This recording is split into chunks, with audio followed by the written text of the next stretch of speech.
Pendekatan klasik adalah kajian awal manajemen yang berfokus pada rasionalitas dan bertujuan untuk menjadikan organisasi atau para pekerja bekerja seefisien mungkin. Ada dua teori pendekatan klasik, yaitu manajemen ilmiah. Menurut Frederick W. Taylor, manajemen ilmiah adalah penggunaan metode ilmiah untuk mendefinisikan suatu cara terbaik untuk menyelesaikan masalah. Prinsipnya, yang pertama adalah mengembangkan pendekatan ilmiah dalam segala unsur pekerjaan untuk menggantikan metode yang lama. 2. Memilih pekerjaan yang tepat, melatih, mendidik, dan membina. Bekerja dengan sungguh-sungguh dengan para karyawan dan memastikan para karyawan bekerja sesuai dengan tugas yang benar. Membagi beban kerja dan tanggung jawab hampir menyeluruh di antara para pekerja dan manajemen. Teori yang kedua adalah administrasi umum. Teori ini lebih menitik beratkan kepada apa yang harus dilakukan manajer dan juga praktik-praktik manajer yang baik. Dan teori ini dapat diterapkan juga di sekolah, seperti pembagian kerja, kewenangan, disiplin, kesatuan arah, kesatuan perintah, dan juga arahan dan formal. Pendekatan kuantitatif. Pendekatan kuantitatif adalah penggunaan teknik-teknik kuantitatif untuk membantu proses pengambilan keputusan, atau biasa disebut juga sebagai manajemen sains. Pendekatan ini melibatkan penggunaan statistika, model-model optimasi, model-model informasi, simulasi komputer, dan berbagai teknik kuantitatif lainnya dalam aktivitas manajemen. Dan tak hanya itu, ada juga manajemen mutu total. Manajemen mutu total adalah sebuah filsafat manajemen yang sepenuhnya berfokus pada upaya-upaya perbaikan secara terus-menerus dan kemampuan dengan cepat menjawab berbagai kebutuhan dan harapan pelanggan.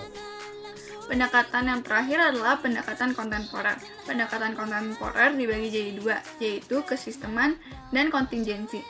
Yang pertama, sistem adalah sekumpulan bagian yang saling terkait dan saling bergantung satu sama lain, sehingga membentuk kesatuan yang utuh. Sistem dibagi jadi dua, ada sistem tertutup dan ada sistem terbuka.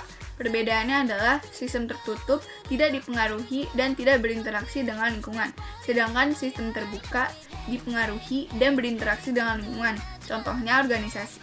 Yang kedua, ada kontingensi, atau yang biasa disebut pendekatan situasional. Pendekatan ini menyatakan bahwa setiap organisasi bersifat unik, menghadapi situasi-situasi berlainan, dan membutuhkan pengelolaan yang berbeda. Salah satu cara terbaik untuk menggambarkan pendekatan ini adalah frasa jika dan maka.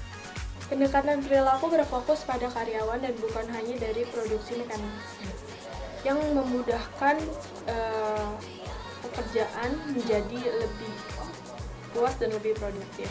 Terdapat 3 model pendekatan perilaku. Satu ada rasional, kedua ada sosiologis, ketiga ada pengembangan hubungan manusia. Nah, rasional memusatkan perhatiannya kepada anggota organisasi yang dimana bersifat rasional dan berbagai kepentingan, kebutuhan, motif, dan tujuan. Lalu ada sosiologis. Sosiologis memusatkan perhatiannya pada pengetahuan antropologi, sosiologi, dan psikologi. Dan pengembangan hubungan manusia memusatkan perhatiannya pada tujuan yang ingin dicapai dan pengembangan berbagai sistem motivasi agar meningkatkan produktivitas kerja. Terima kasih. Kesimpulan dari 4 aspek pendekatan. Yang pertama, itu berfokus pada rasionalitas dan menjadikan organisasi dan para pekerja berfungsi sebaik mungkin. Lalu yang kedua itu ada pendekatan yang berfungsi pada karyawan, bukan pada mekanistik, maka pekerjaannya itu lebih puas dan produktif. Lalu yang ketiga itu ada